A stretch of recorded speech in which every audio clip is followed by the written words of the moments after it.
Alabado sea el Señor. Les habla Jesús Géliga Torres, instructor de Escuela Bíblica de la Iglesia Presbiteriana del barrio Higüey en Aguadilla, Puerto Rico. Se me designó para ofrecer el foro bíblico dominical de nuestra iglesia a través de estos medios. Hoy ofreceremos el correspondiente al 12 de julio del 2020, la lección 20 en nuestro leccionario. Recibe el título de Sabiduría que asombra y está basada en versos de Eclesiastés 3 y el verso 1 y 7 y el capítulo 2 de Lucas, los versos desde el 39 hasta el 52. En el nombre del Padre, del Hijo y del Espíritu Santo, iniciamos la lectura de esos versos.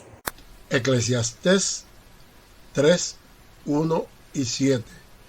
Todo tiene su tiempo y todo lo que se quiere debajo del cielo tiene su hora. Tiempo de romper y tiempo de coser.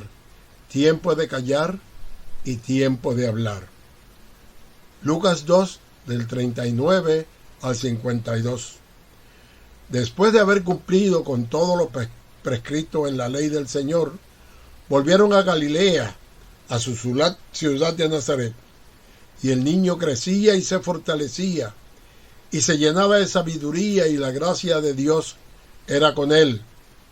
Iban sus padres todos los años a Jerusalén en la fiesta de la Pascua. Y cuando tuvo 12 años subieron a Jerusalén conforme a la costumbre de la fiesta. Al regresar ellos, acabada la fiesta, se quedó el niño Jesús en Jerusalén, sin que lo supiesen José y su madre. Y pensando que estaba entre la compañía, anduvieron camino de un día, y le buscaban entre los parientes y los conocidos. Pero como no le hallaron, volvieron a Jerusalén buscándole. Y aconteció que 3 días después le hallaron en el templo, sentado en medio de los doctores de la ley, oyéndoles y preguntándoles. Y todos los que le oían se maravillaban de su inteligencia y de su respuesta. Cuando le vieron, se sorprendieron. Y le dijo su madre: Hijo, ¿por qué nos has hecho así? He aquí, tu padre y yo te hemos buscado con angustia. Entonces él dijo: ¿por qué me buscabais? ¿No sabíais que en los negocios de mi padre me es necesario estar? Mas ellos no entendieron las palabras que les habló. Y descendió con ellos y volvió a Nazaret, y estaba sujeto a ellos, y su madre guardaba todas estas cosas en su corazón. Y Jesús crecía en sabiduría y en estatura, y en gracia para con Dios y los hombres. Que el Señor añada bendición a estas palabras.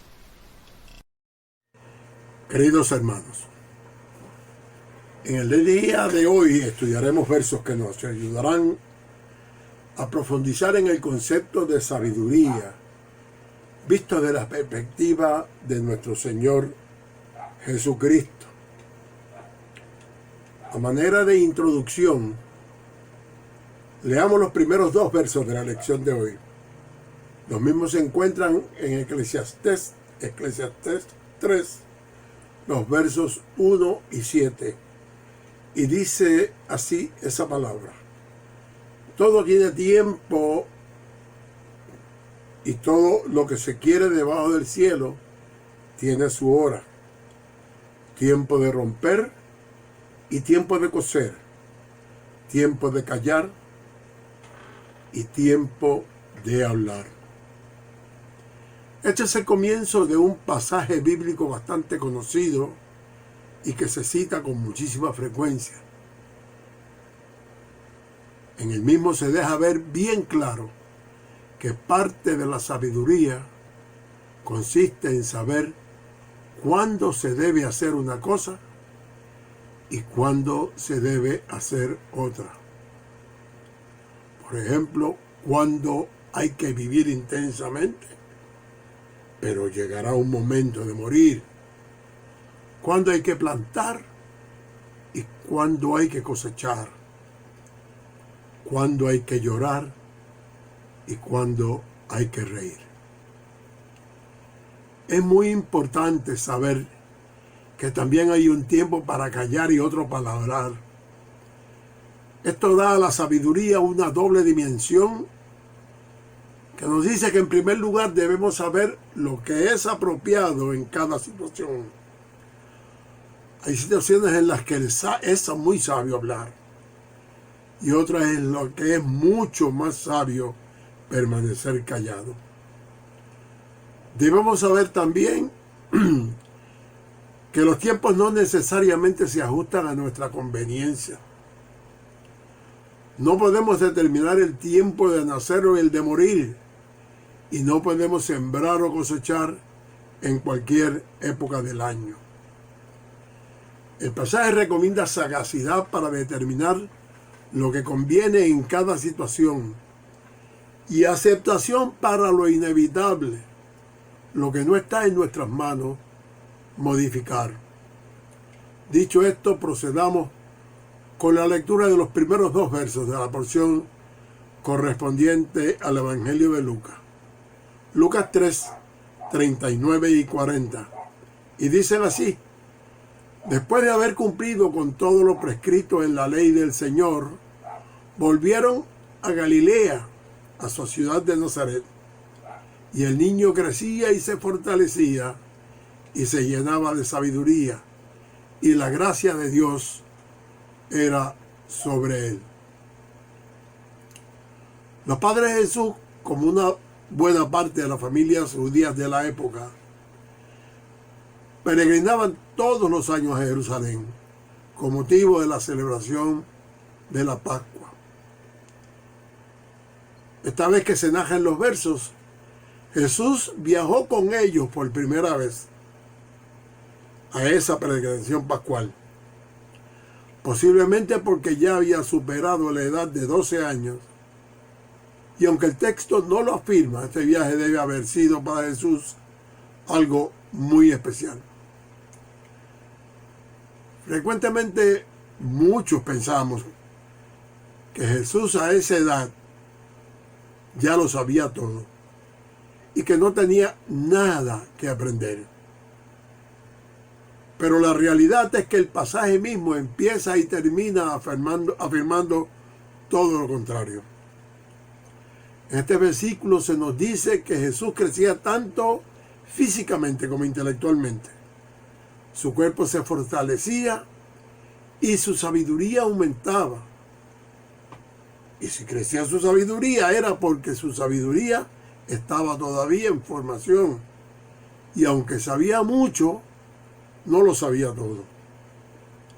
Jesús estaba en pleno crecimiento en 3 dimensiones: en sabiduría, en desarrollo físico y en gracia. Y en todas esas cosas era agradable a Dios. Leamos los versos que siguen la lección. Lucas 2, 41 al 45. Y dicen: iban sus padres todos los años a Jerusalén en la fiesta de la Pascua. Y cuando tuvo 12 años subieron a Jerusalén conforme a la costumbre de la fiesta. Al regresar a ellos, acabada la fiesta, se quedó el niño Jesús en Jerusalén sin que lo supiesen José y su madre. Y pensando que estaba entre la compañía, anduvieron camino de un día y le buscaron entre los parientes y los conocidos. Pero como no le hallaron, volvieron a Jerusalén buscándole. La costumbre de ir a Jerusalén cada año para celebrar la Pascua no era un requisito para todos los judíos. Pero el hecho es que María y José iban todos los años, indicativo de que eran una familia devota y que le enseñaban a Jesús lo que ellos habían aprendido de generaciones pasadas. Esto confirma un dato que discutiéramos en foros pasados respecto a la sabiduría. que la sabiduría se iba transmitiendo de generación en generación. Visto desde la perspectiva nuestra, que Jesús se quedara en Jerusalén sin que sus padres lo supieran, nos resulta bastante desesperante, si lo vemos desde luego a la luz de nuestros tiempos. Para entenderlo, posiblemente debemos imaginar que la familia que fue de Nazaret a Jerusalén no sería solamente José, María y Jesús, sino una multitud de parientes y allegados que viajaban juntos a esos eventos. Juntos, pero tal vez no revueltos. Posiblemente cuando viajaban se comportaban de la misma manera que lo hacían en sus propios pueblos y en sus propias aldeas. Posiblemente todas las mujeres iban juntas, los hombres en otro grupo y los niños con sus juegos en otro. Al salir de regreso a Nazaret, todas las personas viajarían juntas, pero segregadas como en la aldea. Los adultos hablando entre sí, los niños jugando al tiempo que caminaban, y habría centenares de familias igualmente numerosas, todas saliendo de Jerusalén al mismo tiempo. En medio de tal multitud, sería relativamente fácil pensar que este hijo de 12 años de edad sabría de continuar con el grupo. Por eso es que solamente después de haber andado un trecho, que María y José se percatan de que Jesús no está con ellos y empiezan a buscarle. Cuando esa búsqueda fracasa, se ponen en marcha de regreso a Jerusalén. Una búsqueda que debió ser extremadamente desesperante para los padres de Jesús. No quisiera imaginarme los pensamientos de esos padres en ese día de retorno a Jerusalén sin saber qué han de encontrar. Veamos los versos 46 y 47 de la lección. Me dicen: y aconteció que 3 días después le hallaron en el templo, sentado en medio de los doctores de la ley, oyéndoles y preguntándoles. Y todos los que le oían se maravillaban de su inteligencia y de sus respuestas. Cuando por fin encuentran a Jesús, resulta que lleva 3 días en el templo. Y allí está conversando con los doctores de la ley, que son los teólogos judíos. Contrario a la creencia de muchos, el texto no dice que estuvieran enseñándoles a ellos. Eso es lo que usualmente imaginamos, lo que muchos artistas de lienzo plasman en sus obras. A menudo se presenta una escena en pinturas y esculturas con Jesús en el centro, donde aparenta estar enseñándole a los doctores. En realidad lo que Jesús hace es más que nada preguntar y responder a lo que se le pregunta. Los que le oían estaban maravillados, no por su enseñanza, sino por sus preguntas y por sus respuestas. Jesús, con todo y ser divino, seguía siendo humano. Y como humano que es, aprende y recibe instrucción de otros. Por eso es que dice la palabra: Jesús crecía y se fortalecía y se llenaba de sabiduría. Leamos los versos 48 y 50. Cuando le vieron se sorprendieron y le dijo su madre: Hijo, ¿por qué nos has hecho esto? He aquí tu padre y yo te hemos buscado con angustia. Entonces él les dijo: ¿por qué me buscabais? ¿No sabíais que en los negocios de mi padre me es necesario estar? Mas ellos no entendieron las palabras que él les habló. Hijo, ¿qué nos has hecho así?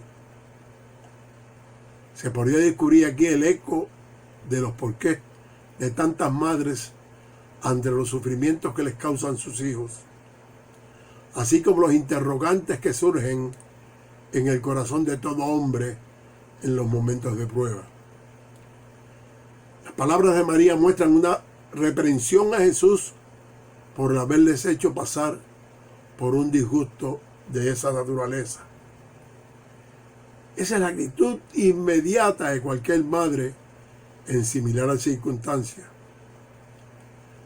Tu padre y yo te hemos estado buscando con gran angustia. Y Jesús contesta, ¿por qué me habéis estado buscando? ¿Acaso no sabíais que era necesario estar en la casa de mi padre? Jesús se encoge de hombro ante la preocupación de María y prácticamente ignora a José mientras habla de su Padre Divino. Sus palabras provocan una profunda desazón en María y en José, que no son capaces de asimilar lo que su hijo les ha dicho.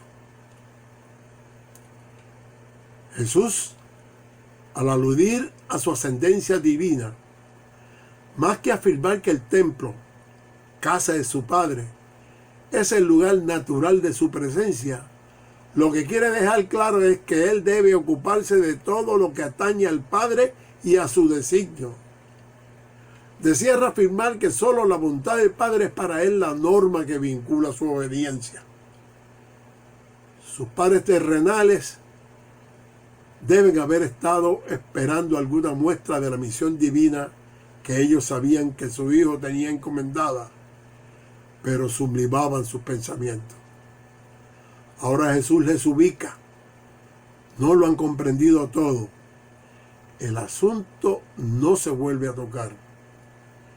Y su madre guardaba todas esas cosas en su corazón.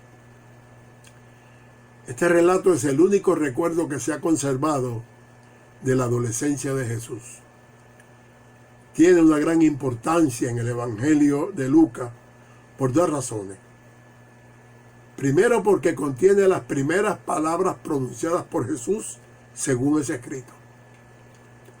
Y segundo, porque esas palabras de Jesús no son sobre ningún tema, sino que se refieren a su propia persona y afirman que Él es el Hijo de Dios, obediente a la voluntad de su Padre que está en el cielo. Me temo que el elemento que más hará pensar a los lectores modernos será el aparente fracaso de María y José a la hora de entender a Jesús. Hay escritos modernos que nos hablan de las experiencias de padres de niños sordos. Otros enumeran los retos a los que se enfrentan las familias de niños nacidos con síndrome Down o con autismo. Esto prueba que muchas veces hay un profundo desconocimiento incluso de la relación humana más íntima. Pero esas circunstancias pueden ser alicientes para fortalecer los lazos en vez de debilitarlos. Todo aquello que nos hace distinto empuja los límites de nuestro entendimiento, y eso puede hacer otra cosa más que enseñarnos a amar. Repitamos el pasaje. ¿Por qué me buscabais? ¿No sabíais que en los negocios de mi Padre es necesario estar? Mas ellos no entendieron las palabras que les habló. María no comprende. José se siente ignorado. Pero la sabiduría del alto les ha guiado. No han llamado a servicios sociales ni le han envuelto en discusiones estériles con el joven Jesús. Repletos de dudas tras lo ocurrido en Jerusalén, María y José regresan a casa junto a su hijo Jesús. Creo que esta fue la realidad de Jesús por el resto de su vida. Aunque no siempre lo entendieron, no dejan de amarlo gracias a la sabiduría procedente de lo alto. Veamos ahora los versos finales de la lección. Y descendió con ellos y volvió a Jerusalén, y estaba sujeto a ellos, y su madre guardaba todas estas cosas en su corazón. Y Jesús crecía en sabiduría y en estatura y en gracia para con Dios y los hombres. Las palabras de Lucas nos permiten conocer cómo vivió María en lo más profundo de su alma este episodio realmente singular. Conservaba cuidadosamente todas las cosas en su corazón. Y es así como comienza el primer eslabón de una cadena de acontecimientos que llevará a María a superar progresivamente el papel natural que le correspondía por su maternidad, para ponerse al servicio de la misión de su Hijo Divino. Es importante notar que Lucas dice que Jesús se sujetaba todavía a la autoridad de sus padres. No era un sabelotodo que rechazara esa autoridad.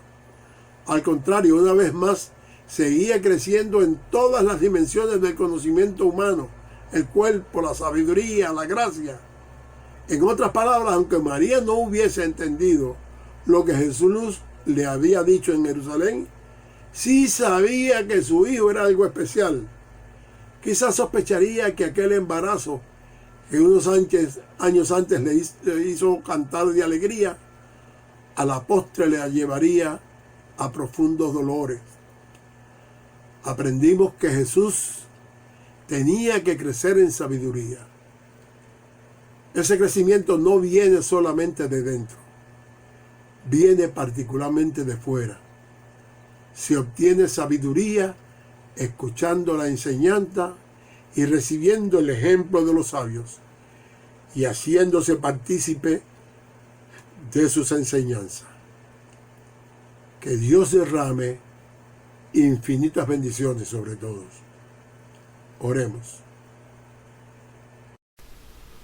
Dios y Señor de toda bondad y conocimiento, te damos gracias por haber permitido a través de generaciones que tu incomparable sabiduría sea compartida por la humanidad. Permite, Señor, que cada día más tomemos conciencia de tus dádivas, las recibamos con agradecimiento y las usemos guiados por esa sabiduría que tú dispensas.